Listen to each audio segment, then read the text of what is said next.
இது ஃபர்ஸ்ட் மலேசியாவின் செய்திகள் உங்களுக்காக.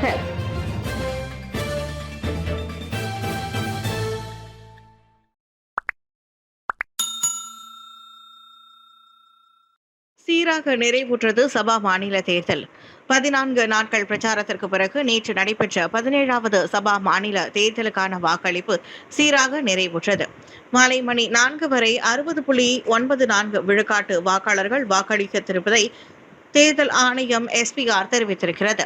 2020ஆம் ஆண்டு நடைபெற்ற 16வது பொதுத் தேர்தலின் அதே காலகட்டத்தில் 62 விழுக்காட்டினர் அல்லது 6,85,300 பேர் வாக்களித்ததாக SPR கூறியது.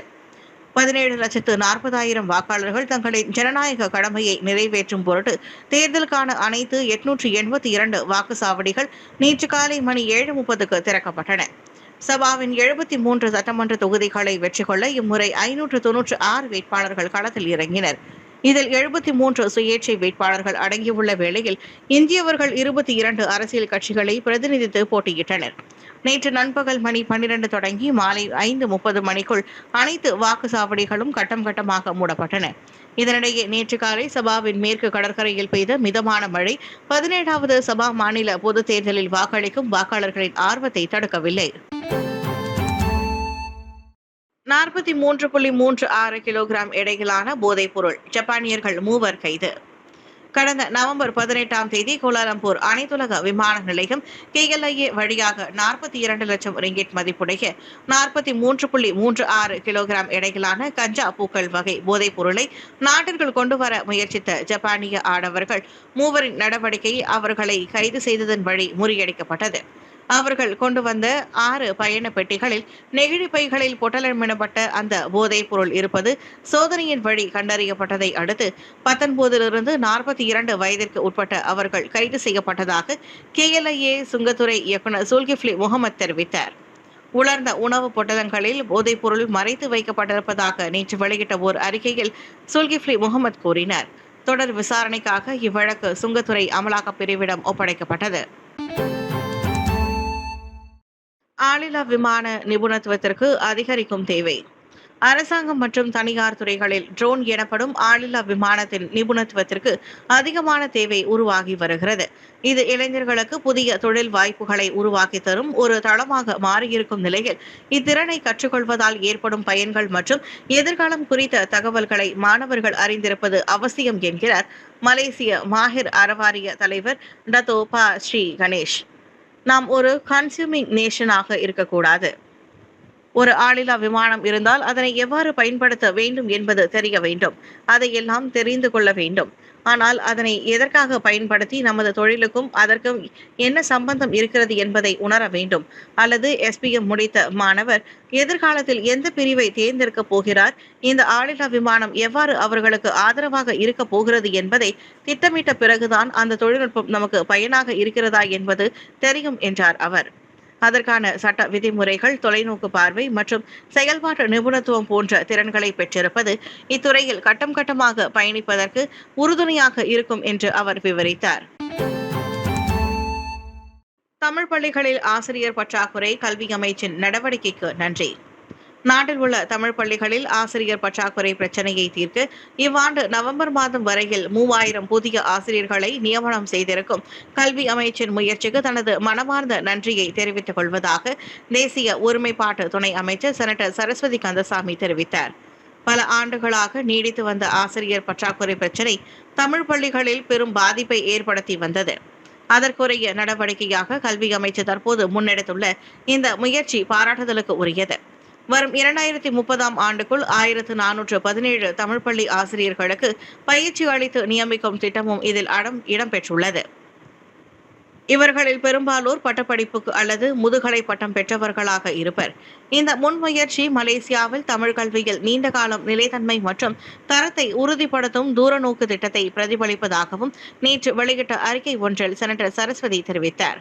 இதனிடையே இடைநிலை பள்ளிகளில் உள்ள 100க்கும் மேற்பட்ட தமிழ் சிறப்பு விருப்ப ஆசிரியர்கள் சில காரணங்களால் தமிழ் மொழி அல்லது அதனுடன் தொடர்புடைய பாடங்களை கற்பிக்காமல் இருப்பதை தாம் அறிந்திருப்பதாக கூறிய அவர், எனவே இடைநிலை பள்ளிகளில் தமிழ் போதிக்கும் ஆசிரியர்களுக்கான பற்றாக்குறை இருப்பதாக அவர் சுட்டிக்காட்டினார்.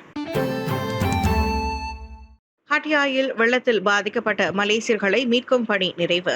தாய்லாந்தின் ஹட்டியாய் மற்றும் அதனை சுற்றியுள்ள பகுதிகளில் வெள்ளத்தால் பாதிக்கப்பட்ட மலேசியர்களை வெளியேற்றும் நடவடிக்கை வெற்றிகரமாக நிறைவடைந்துள்ளதாக வெளியுறவு அமைச்சு சனிக்கிழமை உறுதிப்படுத்தியது. பெரும் வெள்ளத்தால் சிக்கி தவித்த மொத்தம் 6222 மலேசியர்கள் வெற்றிகரமாக காப்பாற்றப்பட்டனர். பாங்காக்கில் உள்ள மலேசிய தூதரகம் மற்றும் தன்னார்வ குழுக்கள் உட்பட 15க்கும் மேற்பட்ட அரசாங்க சார்பற்ற நிறுவனங்கள் ஆகியவற்றின் ஒருங்கிணைந்த முயற்சிகள் வழி வெளியேற்றம் நடவடிக்கை மேற்கொள்ளப்பட்டதாக வெளியுறவு அமைச்சு நேற்று வெளியிட்ட ஒரு அறிக்கையில் தெரிவித்துள்ளது. வெள்ளத்தால் சிக்கி தவித்த எஞ்சிய 12 மலேசியர்கள் நடவடிக்கையின் கடைசி நாளில் புகித் காயும் ஹிதாம் எல்லை வழியாக வெற்றிகரமாக நாட்டிற்கு அழைத்து வரப்பட்டதாகவும் தெரிவிக்கப்பட்டுள்ளது. வெள்ளத்தால் 54 சுகாதார வசதிகள் பாதிப்பு. சனிக்கிழமை காலை மணி 8 நிலவரப்படி வெள்ளத்தால் பாதிக்கப்பட்ட சுகாதார வசதிகளின் எண்ணிக்கை 54ஆக அதிகரித்துள்ளது. மருத்துவ சேவை தடையின்றி தொடர்வதை உறுதி செய்வதற்காக அந்த எண்ணிக்கையில் 25 இடங்களின் செயல்பாடுகள் இதர இடங்களுக்கு மாற்றப்பட்டிருப்பதாக சுகாதார அமைச்சர் டத்தோஸ்ரீ டாக்டர் சுல்கிஃப்லி அகமது தெரிவித்தார். நாங்கள் செயல்படும் இடத்தை மாற்றினோம். 29 இடங்கள் இன்னும் வழக்கம் போல் செயல்பட முடியும்.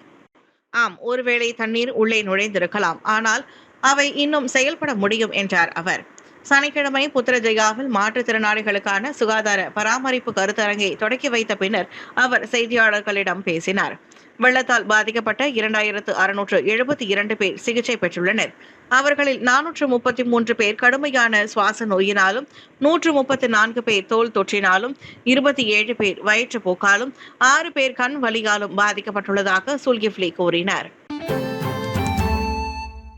கேமரன் மலை நிலச்சரிவு நிலைமை வழக்க நிலைக்கு திரும்பியது. வெள்ளிக்கிழமை ஏற்பட்ட நிலச்சரிவினால் கேமரன் மலை, தானாராத்தா, புஞ்சாக் அரபெல்லா அடுக்குமாடி குடியிருப்பிற்கு செல்லும் சாலை துண்டிக்கப்பட்ட நிலையில் அதன் துப்புரவு பணிகள் நிறைவடைந்ததை அடுத்து நேற்று அதிகாலை மீண்டும் திறக்கப்பட்டுள்ளது. இதில் பாதிக்கப்பட்ட குடியிருப்பாளர்களும் பாதுகாப்பாக மீண்டும் தங்கள் இல்லங்களுக்கு திரும்பியதாக கேமரன் மலை மாவட்ட போலீஸ் தலைவர் சூப்பரிண்டென்டென்ட் அஸ்ரி ரம்லி தெரிவித்தார். தொடர் கனமழை காரணமாக குடியிருப்பு பகுதியின் சி கட்டடத்திற்கு அருகில் உள்ள மலைப்பகுதியில் ஏற்பட்ட நிலச்சரிவு 346 வீடுகளுக்கு செல்லும் வழியை துண்டித்ததோடு 28 வீடுகளை ஆபத்தான சூழலுக்கு உட்படுத்தியதாக சூப்பரிண்டென்டென்ட் அஸ்ரி ரம்லி தெரிவித்தார். 13 குடும்பங்களை சேர்ந்த 53 பேர் பாதிக்கப்பட்ட நிலையில் சிலர் உறவினர்களிலும் வீட்டிலும், 17 பேர் புஞ்சாக் அரபுல்லா மண்டபத்தில் உள்ள தற்காலிக மையத்திலும் தங்க வைக்கப்பட்டதாக நேற்று வெளியிட்ட அறிக்கை ஒன்றில் அவர் குறிப்பிட்டார். தொடர் மழைக்கான எச்சரிக்கை அறிவிப்பை மெட் மலேசியா மீட்டுக் கொண்டது. பல மாநிலங்களில் விடுக்கப்பட்டிருந்த தொடர் மழைக்கான எச்சரிக்கை அறிவிப்பை மலேசிய வானிலை ஆய்வு மையம் மெட் மலேசியா மீட்டுக் கொண்டுள்ளது. முன்னதாக தெலங்கானுவில் உள்ள துக்கோல தெலங்கானு, மாராங், டுங்கூன் மற்றும் கெமமான் ஆகிய பகுதிகளில் ஆபத்தான அளவிலான மழை எச்சரிக்கையை மெட் மலேசியா வெளியிட்டிருந்தது. மேலும் பஹாங்கில் ஜெராண்டோட் மற்றும் குவாந்தான், தெலங்கானுவில் பெசுட், செத்தியோ, கோலா நெரூஸ் மற்றும் உளு தெலங்கானு ஆகிய மாவட்டங்களிலும் கடுமையாக மழை எச்சரிக்கை விடுக்கப்பட்டது. இந்நிலையில் கோலாலம்பூர் மற்றும் புத்ரஜயா உட்பட கிளந்தான், ஸ்லாங்கூர், பேராக், நெகிரி செம்பிலான் ஆகிய மாநிலங்களிலும் விடுக்கப்பட்ட தயார்நிலை எச்சரிக்கை மீட்டுக் கொள்ளப்பட்டது.